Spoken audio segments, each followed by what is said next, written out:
I have no obligation to take care of a child not related by blood, do I? Why don't you just disappear? It had become completely dark outside.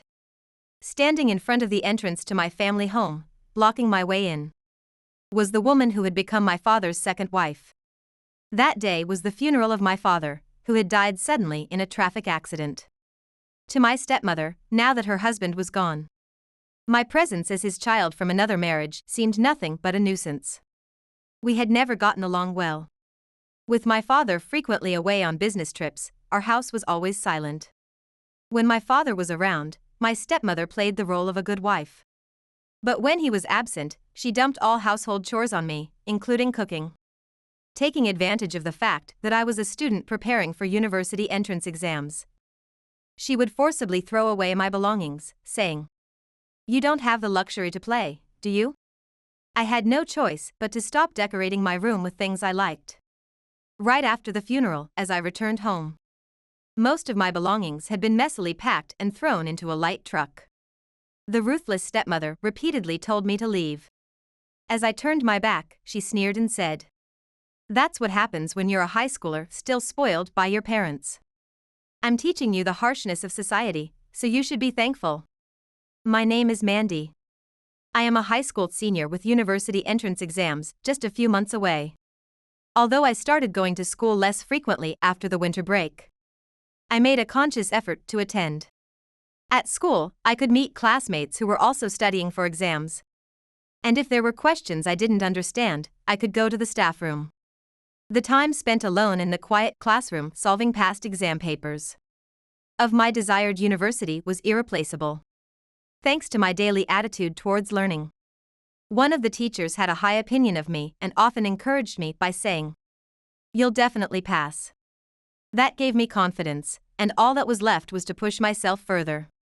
From morning till evening, I was virtually glued to my school desk every day. Going back home would just mean enduring her sarcasm. I was out every day largely because of that. The teacher, who was somewhat aware of my family situation, never let me go home early. 2 years ago, my mother died in a traffic accident. At that time, I was in full teenage rebellion. I deeply regretted ignoring her words of take care the morning she died. Although I knew my mother wouldn't come back no matter how much. I changed my attitude after that. I started to obediently listen to my father. However, due to his work, he was often away from home. And the emotional void of losing family members was hard to fill. 2 years had passed since then, and my father had remarried. Even though I had been obedient until then, I resisted this time. However, facing Susan, who had a somewhat similar aura to my mother, I hid my dislike when she greeted me with a smile. That was a mistake. My stepmother was only good on the outside. She claimed cooking is my hobby yet only cooked when my father was home, which was about 3 times a week at best. She never prepared a warm meal for me. And often just a $5 bill was left on the table at night.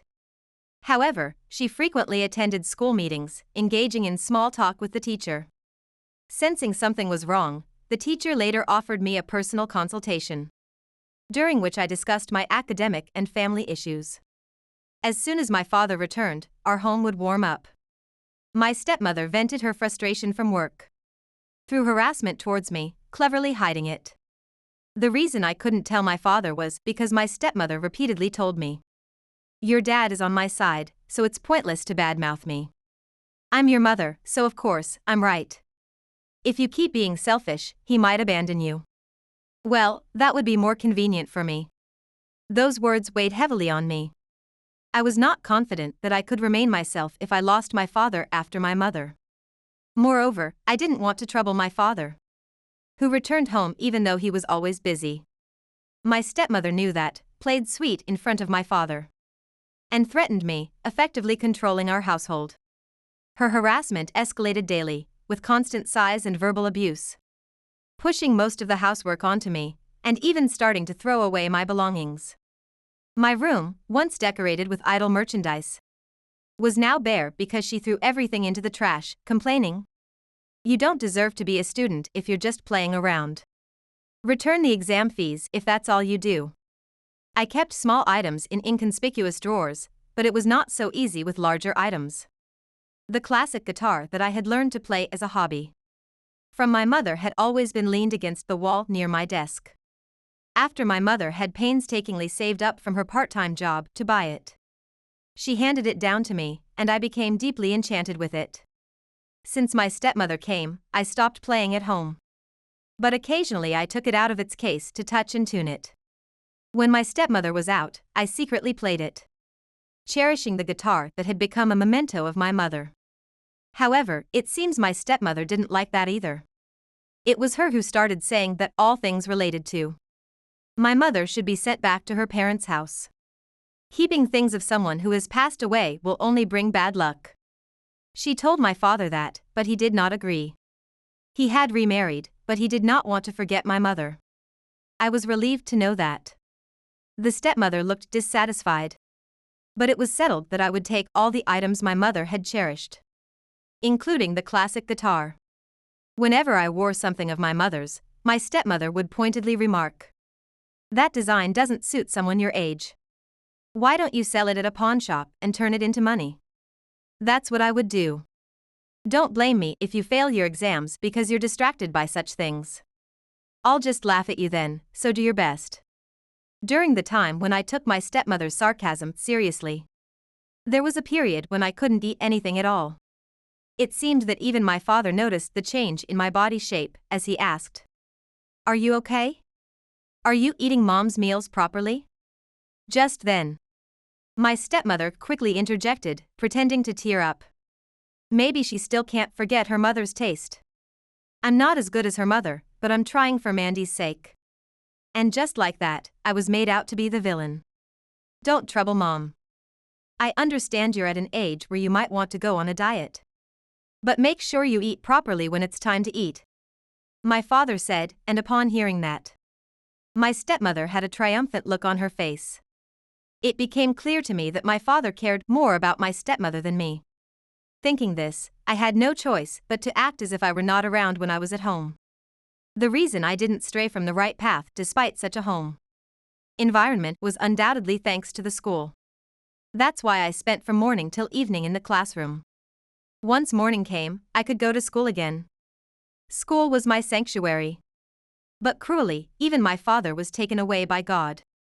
One night, as he was returning home in a company car after a business trip, he collided with a large truck and overturned, due to drowsy driving of the truck driver.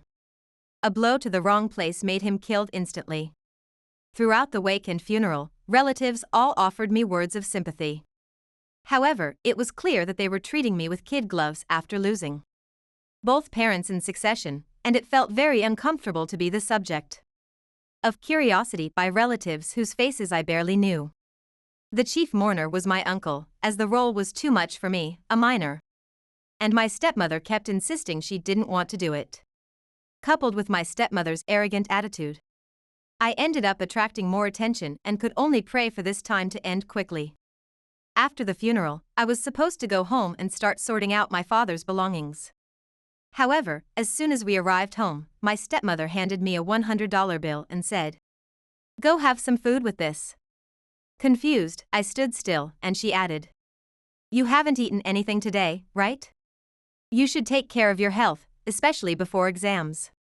"Sorry, but I want to rest alone today, so just deal with it somehow with this." Staring at the large sum I'd barely ever handled, I could clearly hear my stomach growling. Thinking this was my stepmother's clumsy way of showing care, I went out into the fading evening and mounted my bicycle. When I returned home a few hours later, I immediately noticed something was wrong. A large number of garbage bags were piled up at the entrance, all appearing to be bulky trash. Among them, I glimpsed accessories that I had kept in a drawer, all handed down from my mother. It was too late when I realized it. The door opened, and my stepmother came out with yet more garbage bags. "What, you're back already?" With an annoyed sigh, my stepmother pushed me aside and began throwing the bags into the light truck parked nearby. "Wait. There are many important things of mine in there." In another bag were reference books I used, writing utensils, and a lucky charm I bought with friends for passing exams. Items that wouldn't come out unless she had rummaged through my bag were also there. I tried to stop her, but the physically larger stepmother was stronger. And I was easily brushed off. Curious about the state of my room, I ran up to it, only to freeze at the sight of the empty room. My guitar is gone. The guitar that should have been leaning against the wall was missing along with its case. I ran down the stairs, changed my expression, and asked my stepmother.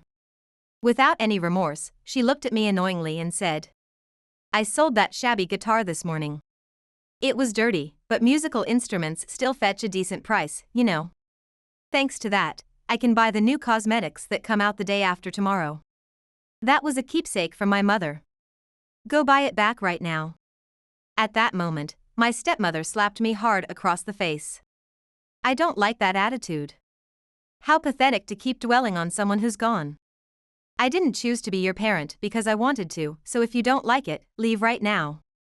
Her unprecedented ferocity, the stinging pain in my cheek, and the shock of losing my mother's keepsake brought me to tears. Yet, my stepmother continued to hurl merciless insults. "Now that he's gone, I have no obligation to look after you. You hated me, didn't you? If you had been a little charming, it might have been different. But you keep whining about your dead mother. It's creepy for someone in high school. I never want to see your face again, so get out now." My stepmother sneered, giving me only enough time to grab my belongings. Confused by grief and frustration, I scrambled to gather the few personal items left in my room into my bag. Leaning against my study desk, my stepmother watched with a smirk. "You were born under such a star, both parents lost to accidents. And the inheritance taken by the stepmother. If you're going to resent anyone, resent your own fate. I certainly married your father for money, but I never expected to get a windfall this quickly. You're just a kid, you don't understand the value of money. I'll take it all, so don't worry." Unable to contain her laughter, my stepmother chuckled and started making a phone call. Soon after, my grandparents, who lived far away, appeared at the doorbell. It seems they had arranged to take me in after the funeral, and had been waiting nearby until now. Taking the opportunity of their arrival to kick me out, my stepmother quickly locked the door. "Let's go, Mandy." My usually gentle grandfather, with a stern face, urged me into the car. Whether he had argued with my stepmother or not, he didn't look at her at all. Afterward, with almost nothing left, I came to live with my grandparents. If I decided to pursue further education, I would naturally move to a dormitory. So it would only be a few months' stay at most. Now that I was away from my stepmother, there was no need to hide at school. And since moving to my grandparents' place meant I could no longer commute to school easily, I seldom went to school anymore. After graduating, I successfully passed the entrance exams for my first-choice university and, with the help of my grandparents, began preparing for my entrance. Summer vacation passed by quickly amidst various troubles. But thanks to my grandparents organizing my life and the smooth process of my scholarship application, it seemed I could pursue my dreams without issue. About 5 months into university life, when I was getting used to everything, I received a call from an unknown number. Thinking it might be a childhood friend since I had changed my smartphone upon entering university, I answered without hesitation. "Mandy? It's me, where are you?" To my surprise, it was my stepmother. Shocked by her sudden call, I forgot I was at the university and stood frozen. "Actually, I've been involved in a traffic accident. I'm in a wheelchair now, and I need your help. Your grandfather told me that you're attending a university far away, right? Could you just quit and come back home?" What? It turned out my stepmother had caused a traffic accident while driving her own car.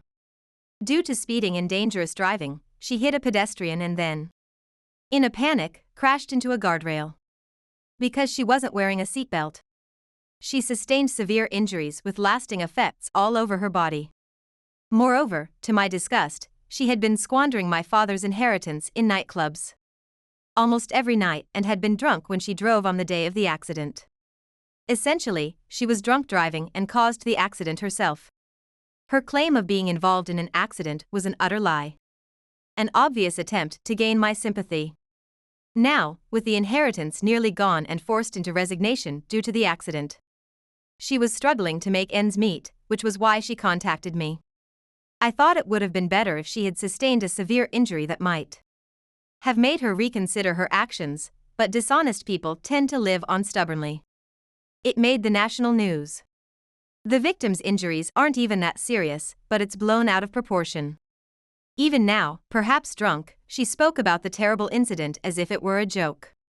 Her voice was hoarse from alcohol. As she said, when I checked on my smartphone, there indeed was a news article about the traffic accident in my hometown. Legally, you're still registered as my daughter, so shouldn't you take care of your parent? If you quit university and work, you can send me some money every month. You don't have to come back home if you do that. My stepmother proceeded as if it were a given that I would return home. But I made up my mind and spoke firmly. I have no intention of coming back. A house without my father and mother is not a home to me. And I've never thought of you as my mother. I owe you nothing, especially since I've never received any care from you. The accident was your own doing. Please stop involving me. Enraged, my stepmother began to scream over the phone. What kind of attitude is that towards a parent? Have you forgotten the favor I did by marrying your unremarkable father and taking care of you? I never want to see your unlovable face again. But since you're my child, you have a duty to take care of me.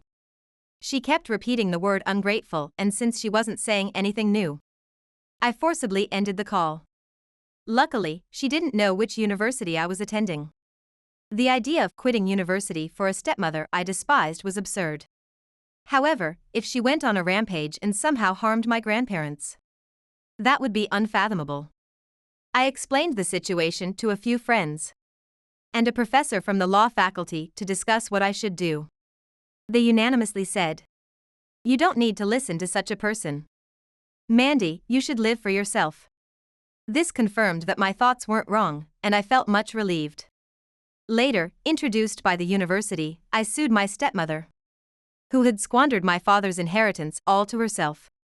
When the summons likely reached her, she contacted me again, still refusing to admit her wrongs and belittling my father and me.